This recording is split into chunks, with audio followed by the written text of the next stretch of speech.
नमस्कार दोस्तों, स्वागत है आपका हमारे चैनल टेल्स बाय यशु पर। यहाँ पर आपको मिलेंगी रोचक और सस्पेंसफुल कहानियाँ। अगर आपको यहाँ पर हमारी कहानियाँ पसंद आती हैं तो कृपया करके आप हमारी वीडियोस को लाइक करें, इसको अपने दोस्तों को साथ शेयर करें और साथ के साथ अपना कमेंट करना ना भूलें। अगर आप इस चैनल पर नए हैं तो कृपया करके इसे सब्सक्राइब भी करें। आपका ज़्यादा समय न लेते हुए चलो आज की कहानी को शुरू करते हैं। पिछले एपिसोड में हम सब ने सुना था कि यहाँ पर अनिका की जब नींद पूरी होती है तो वो भी यहाँ पर रोहित को देखती है, लेकिन रोहित उसे कहीं पर भी दिखाई नहीं देता। तब वो अपने कमरे से बाहर आकर जब रेलिंग से नीचे की तरफ देखती है तो वहाँ पर रिया और स्वाति मल्होत्रा दोनों ही चेस गेम खेल रही थी। अनिका वहां आकर अब रिया से उसके डैड के बारे में पूछती है, लेकिन अब रिया अनिका को मना करती है कि उसने डैड को कॉल किया था, लेकिन उन्होंने उसे मैसेज किया कि वो अभी उससे बात नहीं कर सकते, इसलिए उन्हें नहीं पता। अब यहाँ पर तभी अनिका को यहाँ पर अब रेखा मौसी की आवाज़ आती है, जो कि अब सीधे ही कहती है, क्या तुम्हें पता है कि मारवा ग्रुप ऑफ कंपनी की न्यू हेड कौन है?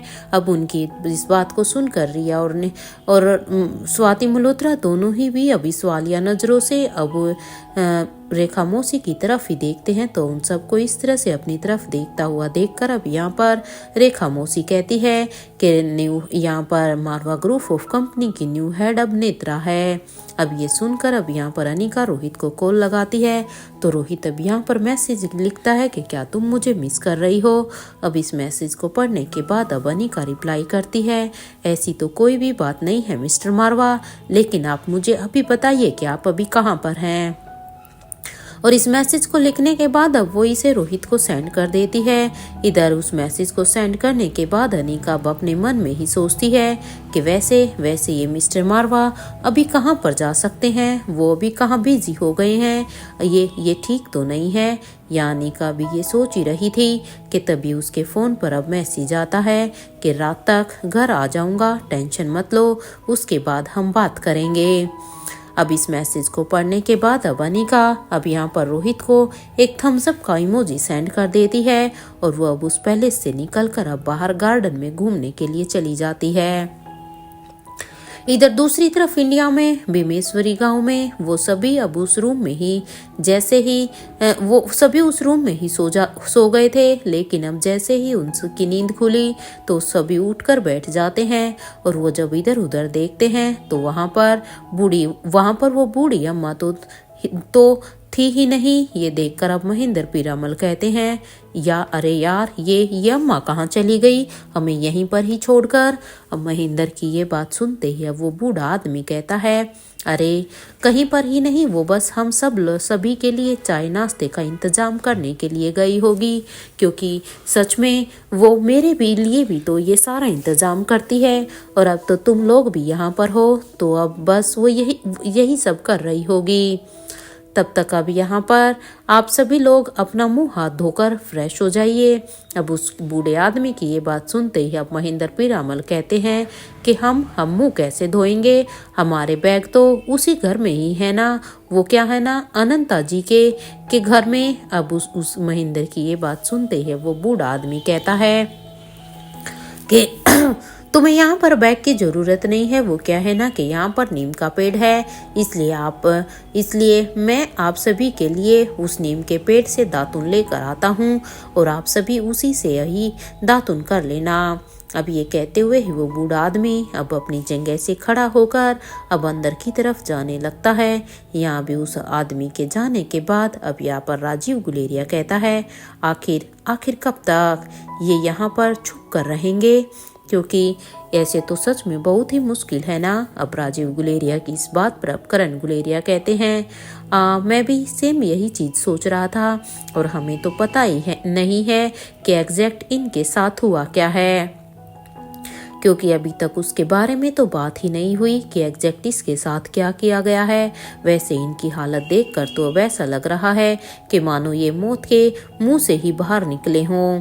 अब करण की इस बात पर अब महेंद्र पीरामल कहते हैं कि मैं तो कहता हूँ कि हमें इनसे अब पूछ ही लेना चाहिए जो हमें इनसे जानना है, कि और वैसे भी इनसे ये भी पूछना चाहिए कि इनके साथ ये सब कैसे हुआ और आखिर हुआ क्या था इनके साथ, जो ये इस तरह से यहाँ पर छिप कर बैठे हुए हैं।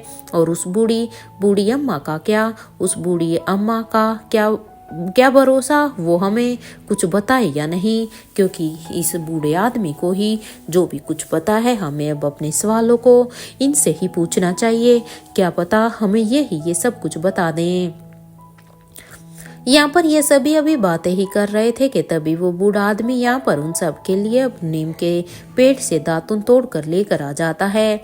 अब यहाँ पर अब धनंजय पीरामल कहते हैं कि यहाँ पानी कहाँ पर है, मेरा मतलब है कि उस कुंड में।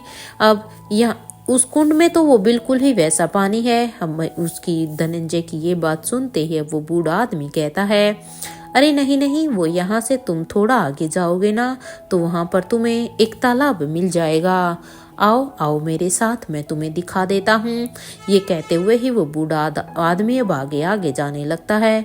तो वो सभी अभी उस बूढ़े के साथ साथ अब वहाँ पर उस तालाब के पास जाने लगते हैं।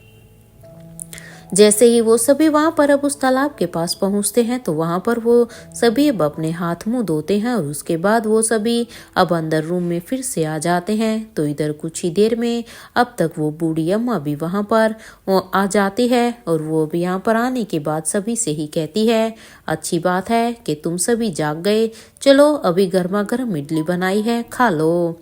ये कहते हुए ही वो अब केले के पत्तों को वहाँ पर सभी के सामने सभी को ही दे देती है और अब वो सभी भी अब वहाँ पर अपने अपने पत्तों को लेकर उन्हें बिछा लेते हैं। इसके बाद वो अब यहाँ पर वो बूढ़ी अम्मा उन सब को ही अब यहाँ पर अपनी बनाई हुई इडलियाँ सर्व करने लगती हैं। इधर कुछ ही देर में अब सभी अपना अपना ब्रेकफास्ट फिनिश करते हैं और अब उसके बाद धनंजय पीरामल अब बड़ी ही हिम्मत करके अब उस बूढ़ी अम्मा से कहते हैं, अम्मा अब क्या आप हमें बताएंगी कि कौन है सिकंदर पीरामल और अनंता क्या थी, इनकी कहानी क्या थी, इनकी कहानी क्या अब आप उसे कंटिन्यू करेंगी। अब धनंजय की ये बात सुनते ही अब वो बूढ़ी अम्मा अब उस पेंटिंग के सामने जाकर खड़ी हो जाती है और अब वो कहना शुरू करती है कि सिकंदर पीरामल हमारे लिए भगवान थे, उनकी कही हुई हर एक बात हमारे लिए पत्थर की लकीर थी। अगर वो हमें कुछ भी कह देते थे तो हम उसकी उस बात को हमेशा पूरा करने की कोशिश करते थे। बस बात थी सिर्फ उनके उस बात को मुंह से निकालने की। अब यहाँ पर बूढ़ी अम्मा की ये बात सुनते ही अब महेंद्र पीरामल जो कि बड़े ही बेचैन हो रहे थे, अब वो यहाँ पर महेंद्र पीरामल अब धीरे से राजीव के कानों में कहता है, वो किंग तो राक्षस इनके लिए भगवान कैसे हो गया, क्योंकि सच में हमने तो उस किंग को देखा था ना, उसे देखकर तो ऐसा जान पड़ रहा था कि वो सभी को एक ही पल में खत्म कर देगा। अरे मुझे तो वो राक्षस दिखाई देता था, लेकिन देखो ना ये तो उसे भगवान कह रही है। अब महेंद्र की इस बात का जवाब देते हुए अब यहाँ पर राजीव गुलेरिया कहता है, हम राक्षस थे इसलिए वो हमसे भी बड़ा राक्षस था, क्योंकि हम राक्षसों के लिए उसे राक्षस बनना पड़ा, और ये लोग इंसान हैं तो वो इनके लिए तो भगवान ही होगा ना। देखो तुम्हें मैं भी लास्ट वार्निंग दे रहा हूँ महेंद्र, अब अगर तुमने अपना मुंह खोला ना तो देख लेना फिर। अब कोई भी अगर तुमने यहाँ पर अपनी बकवास निकाली तो मैं अब तुम्हें उस दूध जैसे पानी में डुबा दूंगा, क्योंकि सच में तुमने हमें पका दिया है। अरे तुम ऐसी नॉनसेंस बातें कर रहे हो कि मुझे गुस्सा आ रहा है, और सोचो अगर इस अम्मा ने सुन लिया तो वो तो तुम्हारा क्या ही करेगी। अब राजीव की ये बात सुनते ही अब महेंद्र पीरामल कहते हैं, तुम ऐसा नहीं कर सकते हो राजीव, क्योंकि तुम्हें पता है कि मैं तुम्हारा इकलौता दोस्त हूँ, क्योंकि अगर तुमने मेरे साथ ये सब किया तो फिर तुम्हारा कोई भी दोस्त नहीं होगा। वैसे भी जो तुम्हें झेल सकता है वैसा दोस्त तो मैं इकलौता ही हूँ। वैसे एक बात तो बताओ राजीव, क्या धनंजय भाई ने उसे नक्शे को चुराया है? अब इस बात महेंद्र की इस बात पर अब राजीव गुलेरिया कहता है, पता नहीं यार, ये बात तो सच में मेरे दिमाग से निकल ही गई। मैंने तो धनंजय से इसके बारे में पूछा ही नहीं। थैंक यू मुझे याद दिलाने के लिए। अब राजीव की ये बात सुनते ही अब महेंद्र पीरामल कहते हैं, हाँ हाँ, काम की बात तो निकल ही जाती है ना तुम्हारे दिमाग से, क्योंकि तुम्हारे दिमाग में तो अभी तक वो दूध वाला पानी ही चल रहा है ना। सही कह रहा हूँ ना मैं। अब महेंद्र की इस बात पर अब राजीव गुलेरिया कहता है, तुम फिलहाल के लिए अभी चुप रहोगे, थोड़ा सा टाइम दो, मैं धनंजय से पूछता हूँ। अभी के लिए तुम चुपचाप बैठो, ऐसे बीच में दखल अंदाजी मत करो। क्या रात में मैं उससे पूछूंगा कि क्या धनंजय ने उसे रात में चोरी किया या नहीं। यहाँ भी राजीव गुलेरिया के दिमाग में यही सब चल रहा था। इधर दूसरी तरफ मनाली में जगजीवन हॉस्पिटल में भूमिका ने अभी अपनी आंखें खोली तो अब वो अपने आसपास देखती है तो उसके जैसे ही कुछ लोग अब वहां पर लेटे हुए थे। यह भूमिका अब अपने मन में ही सोचती है, अच्छा हुआ कि मैंने उस दवाई को नहीं खाया था, क्योंकि ये मेरी अच्छी किस्मत थी। अगर मैंने उस समय उस दवाई को खा लिया होता तो मैं भी यहाँ पर इन्हीं के साथ जैसे बेहोश होती, वरना मैं भी यहाँ पर ऐसे ही लेटी हुई होती। यहाँ भूमिका भी स्ट्रेचर से उठकर अब जाने लगती है और वो अब अपने कदमों को आगे की तरफ बढ़ा देती है। जैसे ही भूमिका भी यहाँ पर दरवाजे के पास जाती है तो अब उसके कानों में अब 2 नर्सों की आवाज आती है कि आज तो बहुत ही ज्यादा कमाई होगी हमारी। अब इस बात पर अब वो दूसरी नर्स कहती है, हमें बड़ी चालाकी के साथ भूमिका मारवा को ऑपरेशन थिएटर में लेकर जाना है।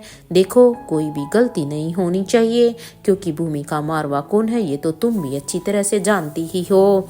इस बात पर अब वो नर्स कहती है, तुम इसके बारे में चिंता मत करो, मैं सब कुछ संभाल लूंगी, क्योंकि मुझे ऐसी चीजें संभालना बहुत ही अच्छी तरह से आता है।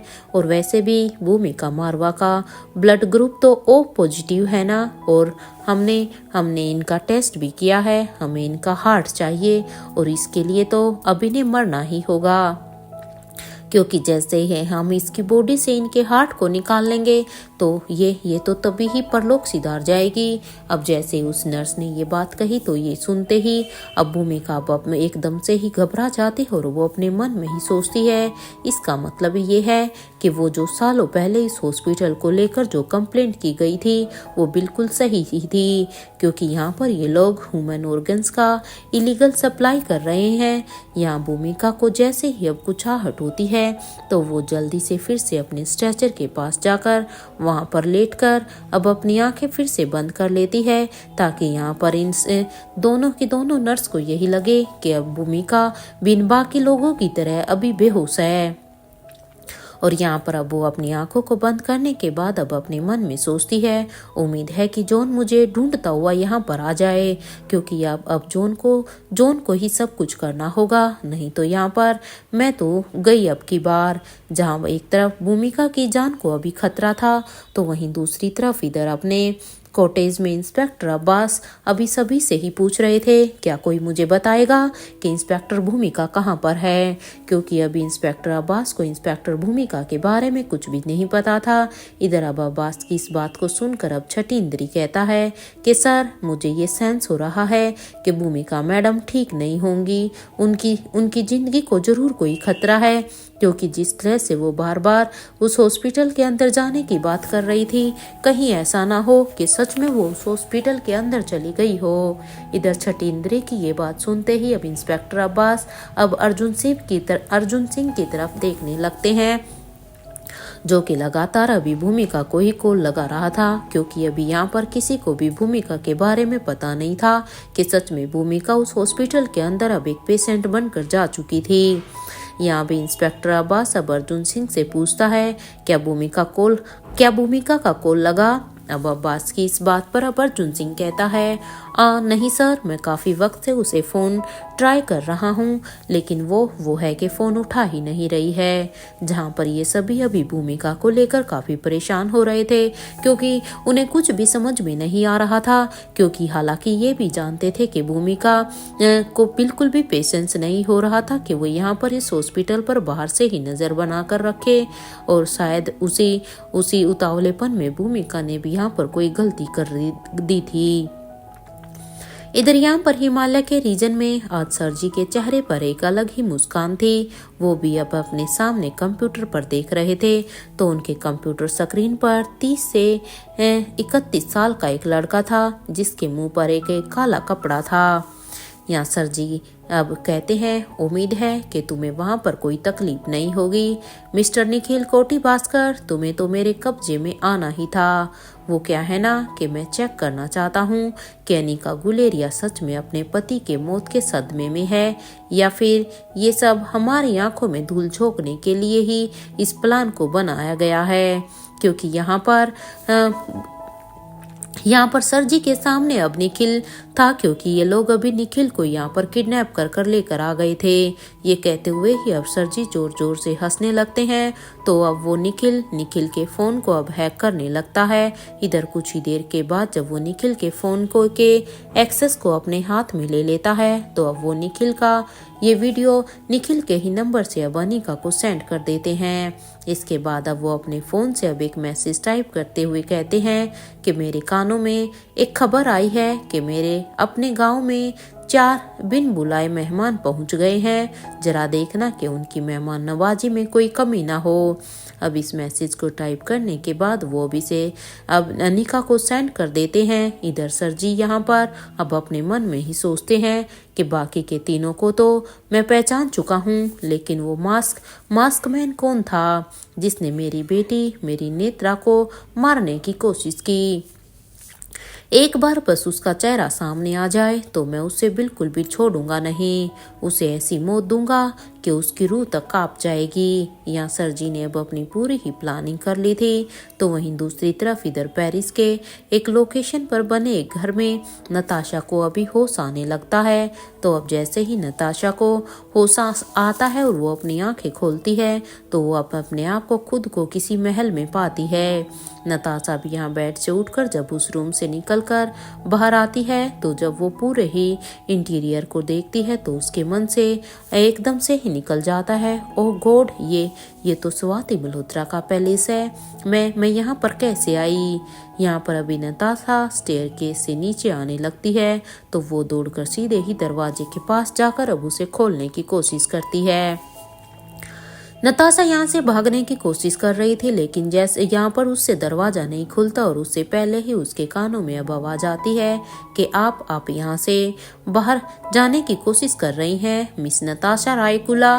अब यहाँ पर ये आवाज जैसे ही नताशा के कानों में आई तो अब उसके सामने जो शख्स खड़ा था उसे देखकर अब नताशा कहती है कि तो तुम हो, तुम मुझे यहाँ पर लेकर आए हो, क्यों लेकर आए हो मुझे यहाँ पर। ये कहते हुए ही नताशा अब उस शख्स के सामने आ जाती है। इधर नताशा को ऐसे देखकर अब वो शख्स कहता है, अब आप खुद से मुझे सब कुछ आप बताना शुरू करेंगी या फिर अब मैं आपसे अपने तरीके से पूछूं, क्योंकि मुझे अब आपके मुंह से सच जानना है। अब उस शख्स की ये बात सुनते ही नताशा अब उस शख्स के पास जाकर खड़ी हो जाती है और वो अब अपने हाथों को उस शख्स के कानों के पास लेकर अब उसके कानों को खींचते हुए कहती है, ये क्या तरीका है। लगता है कि तुम भूल गए हो कि मैं तुम्हारी मौसी हूँ और अपनी मौसी से ऐसी बातें की जाती है क्या। और मौसी का मतलब होता है माँ जैसी, समझे रोहित मारवा। और अब ये नताशा की ये बात सुनते ही अब रोहित नताशा से अब अपने कानों को छुड़वाते हुए कहता है कि तो आप मेरी मौसी हैं, तो क्या आप मेरी माँ की ट्विन सिस्टर हैं। अब रोहित की इस बात पर नताशा कहती है कि मैं तुम्हारी माँ की बहन जरूर हूँ। ये सुनते ही अब रोहित कहता है, मैं आपकी बात को समझ नहीं पा रहा हूँ, आप कहना क्या चाहती हैं। यहाँ रोहित ने ये कहा ही था कि तभी अब स्वाति मल्होत्रा के आसपास कुछ जेंट ईगल चक्कर लगाने लगते हैं। अब उनकी आवाज़ को सुनकर अब नताशा कहती है कि मेरी माँ इस दुनिया में हो या ना हो, लेकिन हाँ उनके ये जेंट ईगल हमेशा ही मुझे और आयशा को प्रोटेक्ट करते रहेंगे। इसलिए अब मेरे बच्चे एक अच्छे बच्चे की तरह मुझे भी यहाँ से जाने दो, क्योंकि यही सही रहेगा। अब नताशा की ये बात सुनते ही अब रोहित कहता है, आपको मुझसे यहाँ पर तब तक कोई खतरा नहीं है जब तक कि आप मेरे सवालों का के सही जवाब देंगी। तब तक आपको किसी की भी प्रोटेक्शन की ज़रूरत नहीं होगी, क्योंकि ये मैं आपको प्रॉमिस करता हूँ कि तब तक आपको कुछ भी नहीं होगा। और हाँ, इन पंछियों को मैं संभाल लूँगा, क्योंकि मैं इन्हें संभालना जानता हूँ। अब रोहित की ये बात सुनते ही नताशा के चेहरे पर अब एक स्माइल आ जाती है और वो अब कहती है, ये जियांट ईगल सिर्फ पंछी ही नहीं है रोहित, बल्कि ये सभी हमारे प्रोटेक्टर हैं। और ये सभी सिर्फ हमारी माँ की बातें सुनते हैं, ना कि किसी और की। अब नताशा की ये बात सुनते ही अब रोहित कहता है, अगर ये सिर्फ नानी माँ की ही बातें सुनते हैं तो अच्छी बात है, वैसे मेरी परमिशन के बिना ये आपको यहाँ से जाने ही नहीं दे सकते हैं।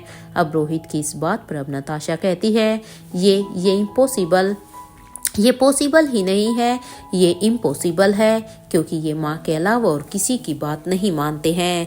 क्योंकि नताशा को अभी भी यही लग रहा था कि जियांट ईगल बस उसकी माँ की बातें सुनते हैं, ना कि किसी और की। अब नताशा की इस बात पर अब रोहित मारवा कहता है, ये टेस्ट आप बाद में कर लीजिएगा, इसलिए क्योंकि अभी मेरे पास इतना टाइम नहीं है। अब आप चलिए शुरू कीजिए जो भी मैं आपसे पूछ रहा हूँ, क्योंकि मैं कब से वेट कर रहा हूँ और आपकी और माँ की एक जैसी शक्ल से लेकर मेरे बड़े होने तक की पूरी कहानी मुझे जाननी है। आखिर कैसे क्या हुआ था। अब रोहित की ये बात सुनते ही अब नताशा कहती है कि और तुम्हें ऐसा क्यों लगता है कि तुम जो सब कुछ जानना चाहते हो मैं तुम्हें सब कुछ बता दूंगी। सच में रोहित, क्या तुम्हें ऐसा लगता है? देखो रोहित, अगर मेरा मुंह खुलवाना है ना तो जाओ पहले अपनी माँ से पूछो कि उसने हंसराज मारवा से कॉन्ट्रैक्ट मैरिज क्यों की थी। और हाँ, इतने सालों से तुम्हें तुम्हारी माँ कभी भी पियानो बजाने क्यों नहीं देती है। जाओ जाकर अब ये राज पहले अपनी माँ से पूछो, आखिर ऐसा क्या है जो तुम नहीं जानते हो लेकिन तुम्हारी माँ जानती है। जाओ जाकर अपनी माँ से ही पूछो ना ये सारे सवाल कि आप अपने टाइम पर एक बेस्ट कार रेसर थी वो, लेकिन अचानक से ऐसा क्या हो गया कि उसने कार रेसिंग को अचानक से ही छोड़ दिया। और इतना ही नहीं रोहित, जिस आयशा को एडवेंचर पसंद था अब उसे उन राइड से भी डर लगता है, कहीं इसकी वजह तुम तो नहीं हो ना। तुमने अनिका से शादी की है ना, तो जाओ जाकर पता लगाओ कि उसके नाना ने तुम्हारी माँ के साथ क्या करने की कोशिश की थी। अरे आयशा उनकी बेटी की उम्र की थी। अगर मैं और माँ वहाँ पर टाइम पर नहीं पहुँचते ना तो पता नहीं क्या क्या हो जाता। मेरा बस चले ना तो मैं तुम्हारे दादा और अनिका के नाना को वो सबक सिखाती कि उनकी साथ पूछते भी उस सबक को हमेशा ही याद रखती। मैं भी उन्हें जिंदा जला देती जैसे वो मेरी बहन को जलाने की कोशिश कर रहे थे। क्योंकि अब यहाँ पर नताशा को गुस्सा आ जाता है और अब वो यहाँ पर रोहित को उसके सवालों के जवाब देने के बजाय अब वो उसे खुद ही कहती है कि वो एक बार ये सारे ही सवाल अपनी माँ से जाके करे। क्योंकि अब उसे सीधे सीधे रोहित के दादा यानी के रोहित के दादा और उसके अनिका के नाना पर गुस्सा आता है और वो कहती है, जब मुझे पता चला था ना कि स्वाति मल्होत्रा को किंग ने मार दिया है तो मेरे दिल को एक सुकून मिला था रोहित। उस वक्त मुझे ऐसा लगा था कि उस यशवंत मल्होत्रा के साथ बिल्कुल सही हुआ है। उसके साथ बिल्कुल वही हुआ जो वो हमारे साथ करना चाहता था, क्योंकि वो मेरी बहन को मारना चाहता था। एक सच अब तुम सुनो रोहित, अगर अनिका से तुम प्यार नहीं करते ना तो मैं उसे सरजी से कभी भी नहीं बचाती। जो उस जल्लाद ने हमारे साथ किया है ना रोहित, मेरा बस चलता तो मैं मल्होत्रा हाउस को बर्बाद कर देती। इसलिए मैंने मल्होत्रा फार्मेसी की उस खानदानी आयुर्वेद की किताब को जला दिया था। सबको यही लगता है ना कि उस किताब को स्वाति मल्होत्रा लेकर कहीं भागी थी, लेकिन अगर तुम सच ही जानना चाहते हो तो सच तो ये है कि उस बुक को मैंने जला दिया था। सब कुछ उस स्वाति मल्होत्रा के रूम से सब कुछ मैंने ख़त्म किया था, क्योंकि उस समय स्वाति मल्होत्रा के रूम से उस किताब को लेकर मैं भागी थी और उस वक्त मेरी किस्मत ने भी हमारा साथ दिया था। उस वक्त स्वाति मल्होत्रा अपने ही घर से भाग गई थी और वो भी मनाली के लिए। और देखो ये कितनी अच्छी बात थी, क्योंकि मैंने उस बुक को जलाया लेकिन उसका सारा का सारा इल्जाम स्वाति मल्होत्रा पर आया, क्योंकि स्वाति मल्होत्रा भी तो मल्होत्रा हाउस को छोड़कर भागी थी। तुम जानते हो, ये जानते हुए कि स्वाति मल्होत्रा जिंदा है, मैं उसे मारने की कोशिश क्यों नहीं कर रही थी, क्योंकि उसने ही मेरी बहन को मौत से बचाया था। जब मेरी बहन के ऊपर मौत मंडरा रही थी, इधर रोहित मल्होत्रा परिवार हमारा दुश्मन है, वो हमारा कभी अपना हो ही नहीं सकता।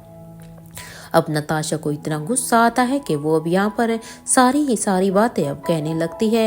इधर नताशा के मुंह से ये सुनते ही अब रोहित कहता है, अरे जो इंसान अपनी बेटी का नहीं हुआ वो किसी और को क्या ही होगा। मुझे उस यशवंत मल्होत्रा के बारे में पता है। मासी, मल्होत्रा परिवार के लिए आपकी नफरत जायज है, लेकिन यकीन मानिए कि सिर्फ एक इंसान की वजह से आप सभी से तो नफरत नहीं कर सकती है ना, क्योंकि मैं मानता हूँ यशवंत मल्होत्रा अच्छा नहीं था, लेकिन बाकी का पूरा मल्होत्रा परिवार अच्छा है। रोहित की इस बात पर अब नताशा कहती है, सिर्फ हमारे पापा के बारे में पता लगाने के लिए एक बेगुनाह और एक मासूम की जिंदगी को दांव पर लगाना जरूरी है। नताशा की ये बातें सुनकर तो अब रोहित को कि एकदम से ही होश उड़ गए थे और वो अचानक से जमीन पर गिर गया। या नताशा और रोहित इस बात से अनजान थे कि किंग की स्टैचू फर्स्ट फ्लोर से ही उनकी बातें सिर्फ देख ही नहीं रही थी बल्कि सुन भी रही थी, और उसकी ही वजह से ये सारी ही कन्वर्सेशन अपने पैलेस के रूम में बैठे हुए किंग सब कुछ सुन रहे थे और साथ के साथ देख भी रहे थे। ये सारी ही बातें सुनने के बाद किंग अब अपने फ़ोन को उठाकर एक नंबर को डायल कर देते हैं, और इधर कुछ ही देर के बाद जब सामने से हेलो की आवाज़ आती है तो अब किंग कहते हैं कि मल्होत्रा फार्मेसी से अब कोई भी आयुर्वेदिक दवाइयाँ परचेज नहीं करेगा। अगर किसी ने भी ऐसा किया तो उसकी बर्बादी का जिम्मेदार खुद वही होगा। और हाँ, अभी जितने भी आयुर्वेदिक दवाइयाँ मार्केट में हैं उसे अभी के अभी हटा दो, क्योंकि अब मल्होत्रा फार्मेसी का नाम और निशान नहीं दिखना चाहिए। ये कहते हुए ही किंग अब अपने फ़ोन को कट कर देते हैं और इसके बाद अब वो अपने टैब में कुछ टाइप करने लगते हैं। इधर कुछ ही देर के बाद अब उनके सामने एक दीवार पर उनके ही बेसमेंट की स्क्रीन आ जाती है, जहां पर धर्मराज मारवा और यशवंत मल्होत्रा दोनों ही थे। किंग यहाँ पर अब अपने मन में ही कहते हैं, तुमने मेरी बेटी को जलाने की कोशिश की थी ना, अब देखो ये ठंड तुम्हारा क्या हाल करती है। ये सोचकर ही किंग अब उस रूम के विंडो को ओपन कर देते हैं और एसी के टेम्परेचर को इस तरह से सेट करते हैं कि वो दोनों ठंड में तड़पने लगे। वो यहाँ पर ठंड में तड़पेंगे जरूर, लेकिन उनकी मौत नहीं होगी, क्योंकि वो बस उन्हें तड़पाना चाहते थे। आज किंग की आंखों में आंसू के साथ शायद आज पहली बार अनंता के लिए गुस्सा भी था, क्योंकि अनंता ने ही किंग से कसम ली थी कि जब तक वो जिंदा रहेगी तब तक मैं इस मैटर में कुछ भी नहीं करूँगा। अब किंग यहाँ पर अपने मन में सोचते हैं कि आखिर क्यों अनंता तुम्हें आज मुझे मेरी ही बेटी के नज़र में गिरा दिया है, और मेरा बच्चा रोहित वो मेरे बारे में क्या सोच रहा होगा। ये तुमने बिल्कुल भी ठीक नहीं किया अनंता। तुम्हारी बस उसे कसम को निभाते हुए देखो। मैं आज भी आयशा के सामने नहीं आया हूँ।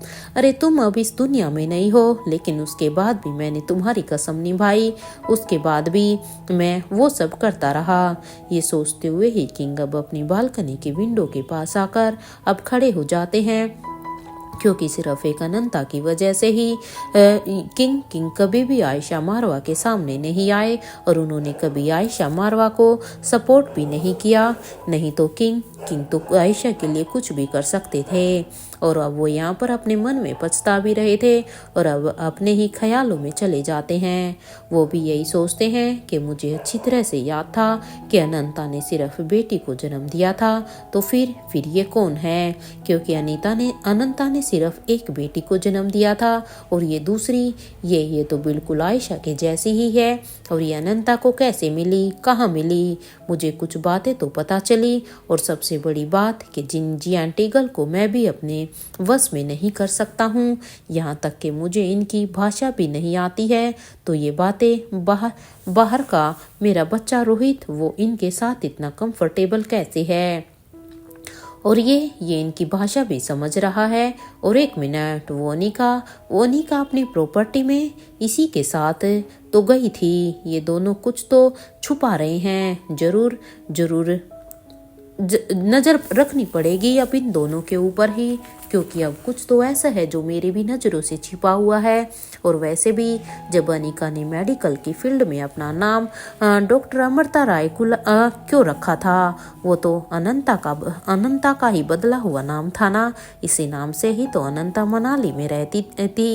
ये सभी ही सच में लगता है कि मेरे कर्मों का ही फल है। हमेशा से ही अनिका और रोहित को मैंने पहेली ही दी है ना। मैंने तो इस बार किस्मत ने मुझे पहेली दी है, क्योंकि आज तक मैंने इन दोनों को उलझा कर रखने के लिए मैं इन्हें पहेली पर पहेली देता गया। लेकिन अब मुझे ऐसा लग रहा है कि सच में किस्मत मेरे सामने एक पहेली बनकर आई है। कैसे पता करूं कि कौन है अनिका की गुरु डॉक्टर अमृता राय कुला? क्या ये सच में मेरी अनंता है या फिर कोई अजीब ही है? अगर सच में वो मेरी अनंता है तो इसका मतलब मैं क्या सोचूं कि अनंता जिंदा है, क्योंकि मुझे ना जाने क्यों अब ऐसा एहसास, अपनेपन से का एहसास लग रहा है। यहाँ किंग अभी अपने ही ख्यालों में थे। इधर लंदन में रेखा मौसी के महल में अनिका ने जब अपना फोन देखा तो उसके तो एकदम से ही होश उड़ गए थे, क्योंकि जो वीडियो अभी उसके सामने आई थी उसे पूरा देखकर अब अनिका के हाथों से उसका फोन नीचे गिर जाता है। अनिका को अब ऐसे एकदम से हैरान देखकर अब स्वाति मल्होत्रा समझ जाती है कि बात कुछ बहुत ही बड़ी है। इसलिए अब वो यहाँ पर ये सब देखकर अब रिया से कहती है, बेटा नानी माँ भी चेस गेम खेल कर थक गई है, अब आप ऐसा करो हम कल खेलेंगे। ये सुनते ही अब रिया कहती है, ओके नानी माँ। और अब ये कहकर अब वो यहाँ से जाने लगती है। इधर उसे इस तरह से जाते देखकर इधर रिया के जाने के बाद अब यहाँ पर स्वाति मल्होत्रा अब अनिका के पास आ जाती है और वो अब अनिका से कहती है, अनिका सब ठीक तो है ना? क्या हुआ? तुम इस तरह से घबराई हुई क्यों हो?